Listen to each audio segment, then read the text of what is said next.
I feel like it is more of a who, not how. Like who is going to help you get there, not how you're going to do it, because the who can help you figure out the how. Welcome to Stay Paid Real Estate Marketing. Unlock the secrets of success in the real estate world, where each episode delivers valuable tips and strategies to elevate your marketing game and help you succeed in both life and business. Brought to you by Reminder Media. Welcome to Stay Paid Real Estate Marketing. My name is Joshua Stike along with Luke Acree, and our guest today is Taley Hunt. Taley is the CEO and founder of the Taley Hunt Home Group, and over the past 3 years, Taley has sold over $75 million worth of real estate and served over 260 clients. Her business is built by referral and non-paid online marketing only, utilizing apps like Instagram, Facebook, and TikTok. Taley, welcome to Stay Paid. Thanks for. We just said before we got on the show, it's Haley with the T, and then I just went and did it. Taley, welcome. That's okay. Thank you. Taley, we are excited to have you on. Impressive background, and excited to pick your brain on like your marketing strategies. Would love to hear, how did you get into real estate first before we dive into the strategies? Yep. So I'm originally from North Carolina, southeastern North Carolina. I have a degree in mass communication, public relations, and a master's in business. After I graduated with my first degree, I got into higher education and I worked for an admissions office at a university. And then my husband is in the Army. And he got orders to Fort Jackson in Columbia, South Carolina. So we PCS'd there, and at the time, COVID was happening, and so all of the state entities, their budgets got frozen, and so there was no opportunity for me to find a job in my field there. So you decided real estate during COVID. That's great. Yeah, and I just had no idea of the ins and outs of or even how COVID would impact it. So I just kind of went in blind, and I thought, well, I'll just sell 10 houses a year. I'll match my husband's salary, and wherever the Army sends us, we'll go. And it was not like that at all. It's totally different. That is amazing. Yeah, I mean, what a time to get into real estate where literally nobody is going out places and people aren't getting together, and you're trying to figure out. And you did so well. What do you attribute a lot of your success to in that first year in your real estate business? So I actually started working around October, November of 2020, and I found out I was pregnant with my daughter on the day of my real estate exam. Oh my God. And so it was insane. It was so stupid why I would do that, take a test before the test. Oh, I thought you meant get pregnant. You're like, that was so stupid. I don't know why I would do that. Every parent's been through that, yeah. Oh, it was a mess. But, I think having the baby kind of changes you, it gives you a little bit more of a drive. I've always been very driven and hardworking, but when you realize you're not just doing it for yourself, you have a tiny human that's going to depend on you, it makes you want to do even more. And in my first year, I didn't have any childcare, and my husband was active duty military, so I took her with me everywhere, and she, I did work in between nap time and stuff like that. Social media was what I used to be able to get my name out there, because open houses weren't happening. Rates were so low. I wasn't going to door knock pregnant. I wasn't going to door knock with a newborn. I wasn't hoping, like I said, I wasn't hosting open houses. I didn't even know how to cold call. So I just advertised myself on Instagram and Facebook mostly. And I networked with people in the community virtually and other agents. And so I just kind of worked to try to become the go-to in my area. And that year I sold 28 houses. Get out of here. In the first year? In the first year, I never took a maternity leave. I sold my first house in February, and I had my baby in March. And like a psycho, I never took time off. That is unbelievable. That's amazing. How did you grow your audience so fast? I mean, you said that you did not use any paid online advertising. It's all been organic. How did you grow such a fast audience that was generating leads for you? So it was so actually, I think a lot of people automatically think, well, you started on Instagram and then it just blew up and you started getting business from Instagram. Really, I got most of my business in the beginning from Facebook, and I was utilizing Facebook groups. So I would interact with community members on Facebook, and I grew my agent network. I got my first client from an agent referral from Facebook. So it is all based on social media, but not in the traditional way. It was more of like a, people geo farm, but I was demographic farming. I was trying to talk to people in my area online, and talk to agents so that I could create those relationships. When I got my first deal from an agent referral, I just knew that there was something to that. Like there are people that know people here. I don't know people here because I just moved here, but there are people that know people here that can send me business. So that's the way I looked at it. And then in the background of my Facebook networking, I was also on Instagram, just advertising my business as much as I could. And it actually took probably at least 9 months to get my first client who found me on Instagram. And then it kind of snowballed from there. And what would happen was I would advertise my business on Facebook. And when I would advertise on Facebook, I would direct people to my Instagram. So they would learn from my Instagram and build that rapport with me on there. And then when it came time for them to actually buy or sell, they felt comfortable because they had already learned so much from me online. When you say advertise on like Facebook and stuff like that, what did that look like? What was the things you were posting and promoting there? So I was going through this journey of moving to a new state, being newly married, being pregnant, starting a new career, and I talked about it all the time. It was almost like I had a vlog or like a blog online, and I would tell people, well, this is what I did today, and this is how I'm helping this client, or, just kind of fake it till you make it. And I invited people into my world of, I love that. I'm an exhausted, pregnant military spouse who's just trying to figure out how to make money. And people were supportive. They wanted to see the journey, and it just caused a lot of engagement. What a great golden nugget for people to understand. Like when you bring people into your journey specifically, what I want people to not miss is like, what's one of the most engaged posts on social is when people post about their weight loss journey. It gets so much engagement, so many comments. I mean, I see it all the time on my Facebook page and Instagram. And the reason why is because people want to cheer you on. They want to feel a part of your goal. But I think in business, we don't think about it that way of just going like, this is my journey. This is my goal for my business this year. This is what I'm trying to do. And I'm pregnant and I'm a military wife that just moved here. Like all that stuff just bonds people to you with rapport. But the main kind of draw in is the people seeing your journey. Like you have this goal, what you're trying to do and what you're trying to accomplish, and they want to be a part of it. 100%. And there are people that have been following me for the full 3 years. And sometimes I will post things and they'll say, it's just been so cool to watch you from start to finish. That is amazing. It's been so awesome.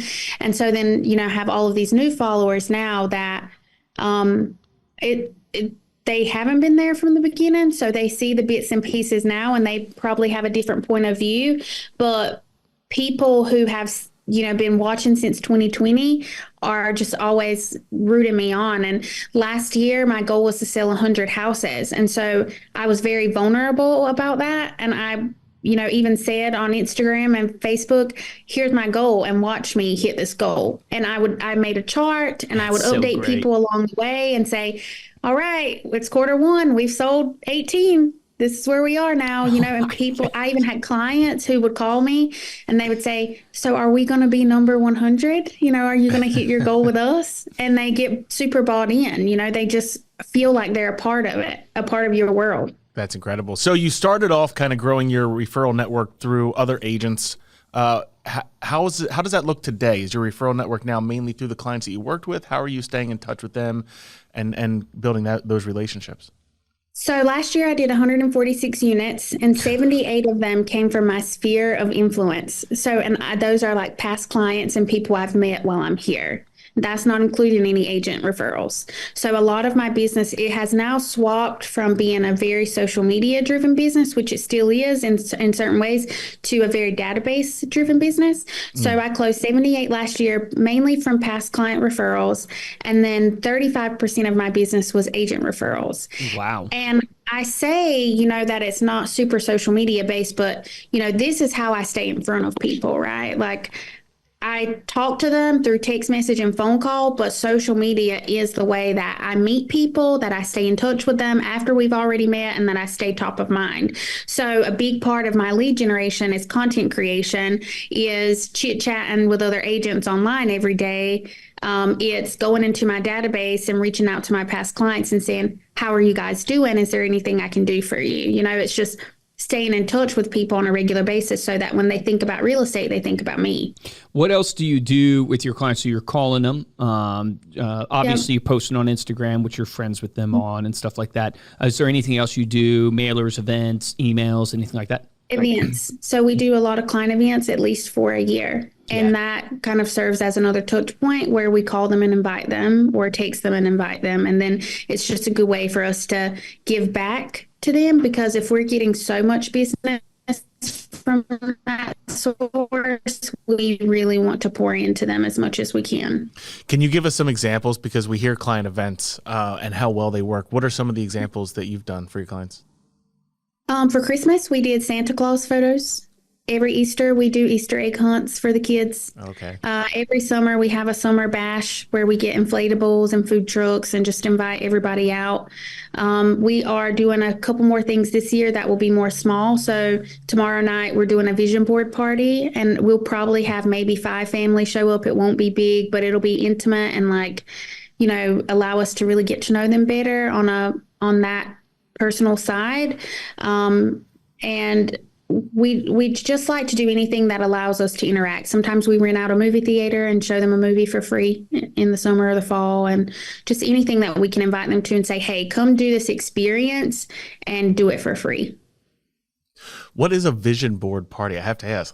That's a unique one. I haven't heard of that one yet. Yeah, so we'll get together with a bunch of magazines and poster boards, and we'll plan out our 2024. What are your goals and dreams? And that's why I say it's a good way for us to get to know them, because, for example, I had a guy who said, are we going to be able to present our vision boards? And I said, if you want to, you can. And he said, well, I just started a new job and it's in the finance industry, and I would love to present because it will help me be able to do that better in my job, and then I can tell other people about how I can help them. That's so amazing. We would have never known that he had a career change had we not invited him to this event. That is so smart. How do you manage your database? Do you use a CRM that you use, or how do you guys manage it? Yeah, so I'm with Keller Williams, and I just use the free CRM that they give us because it's free. Yeah, and it does the job. And I also use Flowdesk. We send out weekly newsletters, and so we use that as an email platform. Yeah, that's awesome. And then you're doing such a huge volume. Is it just you, or do you have some members on your team? Yeah, so I have staff for the first year, it was just me, no leverage. Second year, I hired a babysitter and a transaction coordinator. And then the third year, which was last year, was when we really got dialed into staff and structure. And so I hired a virtual assistant, a showing partner, a TC that was a transaction coordinator that was staff with us, not just somebody who worked for another company and that was outsourced, and a VA, TC, a showing partner. I think I said that already. Yep. So 3 core people. And then this year in 2024, I brought on 2 associate agents who will work alongside of us. So knowing what you know now, the 3 years, right, you've been in it, what's one thing that you look back and you go, wow, I didn't realize that is the key? Meaning that is something that I knew it was good and that's why I was doing it, but I really know now that I would tell other agents, focus here, because that's what's going to drive your business. This sounds, I feel like this might not be the typical answer, but I feel like it is more of a who, not how. Who is going to help you get there, not how you're going to do it, because the who can help you figure out the how. The first year of my business, I had no mentorship. I mean, I was a part of a brokerage and they did a great job, but I was a stay-at-home and work-at-home mom with a newborn who had postpartum anxiety and was stressed out all the time. And so I literally only did work. And I didn't have a mentor. I didn't have anybody to train me. And I didn't allow myself the time to have it. And if I would have done that sooner, I think I would have learned a lot more of what I know now then. And not that my growth hasn't been accelerated anyway, but maybe I could have not failed along the way a little bit easier. So Do you have a if coach slash mentor now? I do. Yep. So I've had a few over the years that have been really good. I coach now with Jordan Freed under Keller Williams Maps Okay, coaching. yeah. Hmm.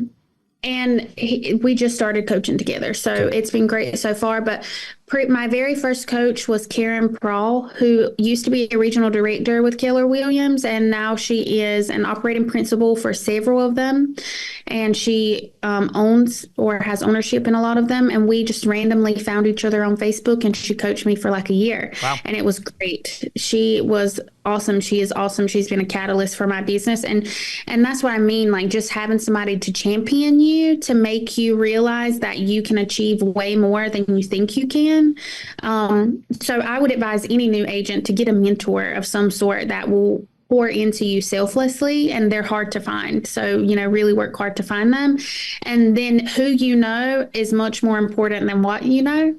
Networking is, everybody says your net worth is your network and vice versa. So I think that you just have to combine the mentorship with the action. And the action for me has always been shamelessly marketing myself online. I mean, I don't care what the people in my hometown think. I just market myself. And, who cares? Who cares? You talk about yourself, you act like the influencer that you're not, and then one day you will be. You're like a superhero, meaning like the ability to, like, I watch my wife, like, have the kids, and we have 2 young kids, and she's taking care of the kids. And I'm just thinking to myself, man, the amount of effort, and you're doing that, and you're also doing the business. I know you say you have some courses. One of your courses is like moms in real estate. Yep. I love that. I have a coaching program for moms in real estate, and it's awesome. It's like a labor of love for me. It's only $97 a month, and we meet 4 times a month or every single Friday, and all the calls are recorded, and I just pour into them. And we have about 135, 140, we fluctuate, members, and it's just a monthly subscription. All the calls are recorded, so they get access to them if they can't make it. And then when somebody joins, they get access to all the previous calls. And so we logically thought through it, and we started from the basics from our very first call. How do you set a goal? How do you set a goal that is strategic, right? How do you know how many houses you need to sell? Well, you've got to figure out how much money you need to make, and then you do the math. And so we really started from base level. You get your license, you don't know anything, and this is how you get better. And it's been awesome because not only do they get to learn, they have a Facebook group that they're a part of, and it's a private Facebook group. So these moms get to support each other, and they go in there and they'll say, hey guys, I have a friend that's moving to Dallas, Texas. Do you have anybody that you know, or is there anybody in this group that can serve them? So they get to build each other's businesses.